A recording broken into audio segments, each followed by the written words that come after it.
नमस्कार, India news देख रहे हैं आप। आपके साथ मैं हूं सुरभि तिवारी। अब आपको सीधे वाराणसी ले चलते हैं, जहां पर राजभाषा सम्मेलन का आयोजन हो रहा है।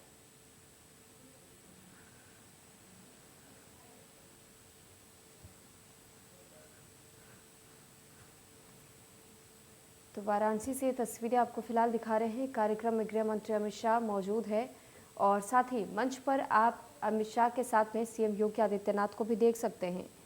तो आजमगढ़ का दरअसल दौरा था अमित शाह का, जिसके बाद से आप वाराणसी पहुंचे हुए हैं। यहाँ पर भारतीय राजभाषा सम्मेलन हुआ है। संसदीय राजभाषा समिति के माननीय सदस्य गणों का विशेष सानिध्य हमें प्राप्त हो रहा है। महोदया आप सबका बहुत स्वागत है। आपकी उपस्थिति ने वास्तव में कार्यक्रम की गरिमा को बढ़ाया है। आज के इस आयोजन के शुभ अवसर पर मैं उपस्थित सभी माननीय सांसदगण, उत्तर प्रदेश सरकार के माननीय मंत्रीगण, विधायकगण, उत्तर प्रदेश सरकार के सभी अधिकारीगण, संघ की राजभाषा नीति के कार्यान्वयन को देख रहे सभी राजभाषा कर्मियों और देश के विभिन्न भागों से आए हिंदी सेवियों, साहित्यकारों, भाषाविदों का हार्दिक स्वागत करती हूँ। यह बहुत ही प्रसन्नता की बात है कि आज के इस आयोजन में हम इतनी बड़ी संख्या में राजभाषा सेवियों को कार्यक्रम से जोड़ने में सफल रहे हैं। आज के कार्यक्रम में देश के कोने कोने से, पूर्वी भूभाग से पश्चिमी भूभाग तक तथा जम्मू कश्मीर से लेकर दक्षिण भारत के राज्यों से अनेक विद्वजन हमारे सम्मेलन में शामिल हुए हैं। विभिन्न मंत्रालयों, उपक्रमों के शीर्ष नेतृत्व के अनेक पदाधिकारी आए हैं जो राजभाषा के प्रचार प्रसार से सीधे तौर पर जुड़े हैं। इस सम्मेलन में मीडिया, न्यायपालिका, हिंदी विद्वजनों और गणमान्य अतिथियों की उपस्थिति से राजभाषा विभाग गर्व महसूस कर रहा है।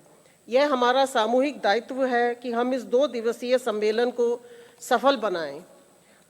मुझे आशा है कि राजभाषा विभाग के इस प्रयास से आप विद्वजनों की सराहना मिलेगी। इस आयोजन में अनेक सत्रों के साथ साथ हिंदी भाषा के प्रकाशकों की भी भागीदारी हो रही है, जिन्होंने आज अपने स्टॉल लगाए हैं। मैं सभी प्रकाशकों का भी हार्दिक स्वागत करती हूँ। माननीय मंचाधीन अतिथियों द्वारा आज यहाँ एक स्मारिका का भी विमोचन किया जाएगा। मैं उन विद्वानों का भी अभिनंदन करती हूँ जिन्होंने राजभाषा विभाग द्वारा प्रकाशित स्मारिका के लिए अपने लेख हमें उपलब्ध कराए हैं। अंत में आज और कल विभिन्न सत्रों में हिंदी के जो विद्वान अपने विचारों से हमें लाभान्वित करेंगे, उन सब विद्वानों का भी मैं हार्दिक स्वागत करती हूँ। आप सबकी उपस्थिति हमारे लिए सम्मानजनक है और सबके लिए प्रेरणादायक है। इस प्रकार के आयोजनों से राजभाषा हिंदी को बल मिलता है और शनह शनह राजभाषा हिंदी पुष्पित पल्लवित होती रही है। मैं एक बार पुनः मंचासीन विशिष्ट अतिथियों और आप सबका अखिल भारतीय राजभाषा सम्मेलन वाराणसी में हार्दिक स्वागत करती हूँ, अभिनंदन करती हूँ। यदि कोई त्रुटि रह गई हो, क्योंकि ये एक अपने तरह का अनोखा आयोजन हुआ है, तो मुझे आशा है आप उसको क्षमा करेंगे। धन्यवाद। जय हिंद, जय राजभाषा।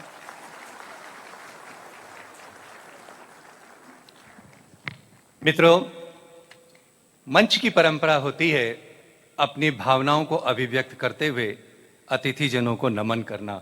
आप सभी के श्रद्धा भावों को हमारी राजभाषा विभाग की सचिव सुश्री अंशुली आर्या जी ने मंच को समर्पित की। बहुत बहुत धन्यवाद। आगे बढ़ते हैं। आपको संज्ञान में होगा कि राजभाषा विभाग अनेक प्रकार की पत्रिकाओं को, पुस्तकों को प्रकाशित करता है प्रेरणा और प्रोत्साहन के लिए। ये भारत के इतिहास में पहला अखिल भारतीय राजभाषा सम्मेलन सम्माननीय हमारे प्रेरणा स्रोत गृह एवं सहकारिता मंत्री जी के प्रोत्साहन से और उनके उत्प्रेरण से ही आयोजन सफल हो रहा है। हमने आज के इस अवसर पर एक विशेष पत्रिका का संकलन किया।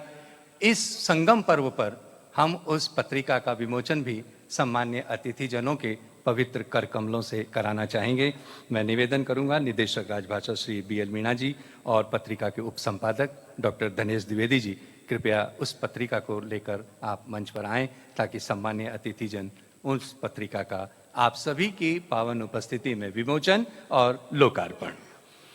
ये अपने आप में बड़ा अभिनव प्रयोग है।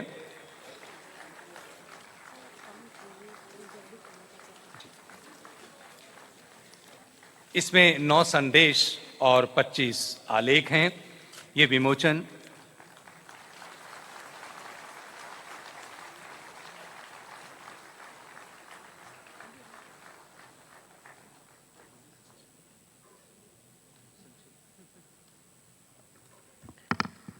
हमारे लिए बहुत हर्ष का विषय है कि आज इस मंच पर राज्यसभा के उपसभापति श्री हरिवंश नारायण सिंह जी उपस्थित हैं।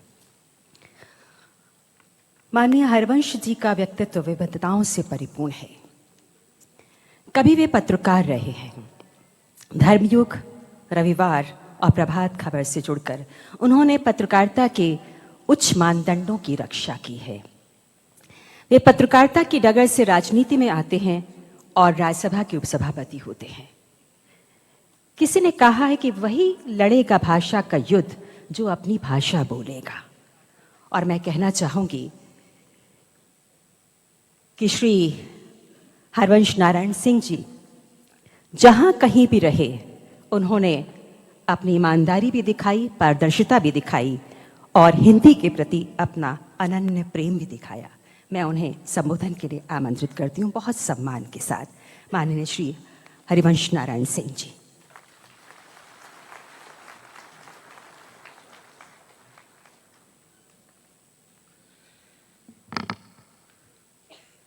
आदरणीय माननीय गृह एवं सहकारिता मंत्री श्रीमान अमित शाह जी, माननीय मुख्यमंत्री, बनारस का योगदान रहा है, काशी का योगदान रहा है, वह अद्भुत है। भक्ति काल का दौर हो या आधुनिक काल का, हिंदी का गढ़ रहा है बनारस।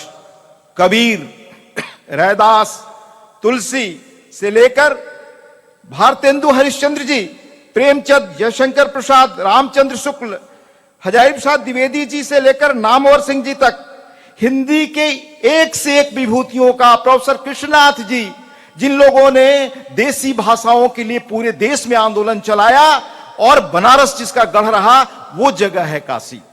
आज वहां हम पुनः अपनी भाषा को बड़े सम्मान के साथ, जब में एक नए स्तर से 2014 के बाद यह भाषा स्थापित हो रही है, हम उसका स्मरण कर रहे हैं बहुत मजबूती से। इसी बनारस में काशी नागरिक प्रचारणी सभा के कायम होने के साथ यह हिंदी आंदोलन का गढ़ बना। यहां चाहे आदरणीय महामना मालवीय जी हो, बनारस हिंदू यूनिवर्सिटी हो, इन सब का अद्भुत योगदान रहा है।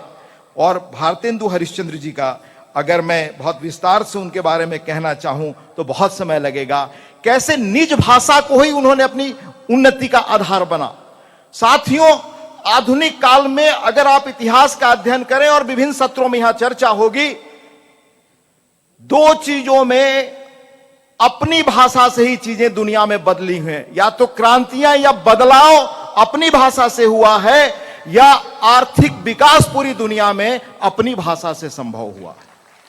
इसका लंबा इतिहास है और आधुनिक समय तक है। मैं विस्तार से बताने का कभी वक्त मिलेगा मैं बताऊंगा, पर इतना ही सिर्फ सुक्त वक्त में कहना चाहूंगा कि महात्मा गांधी जी जब आए, तब इस देश में जो आंदोलन आजादी के लिए था, उसके बारे में इतिहासकारों ने, हमारे प्रगतिशील इतिहासकारों ने लिखा कि वो अंग्रेजों के सामने पिटीशन, प्रेयर देने वाली और किसी तरह से अर्जी लगाने वाली संस्था थी जो उन दिनों आंदोलन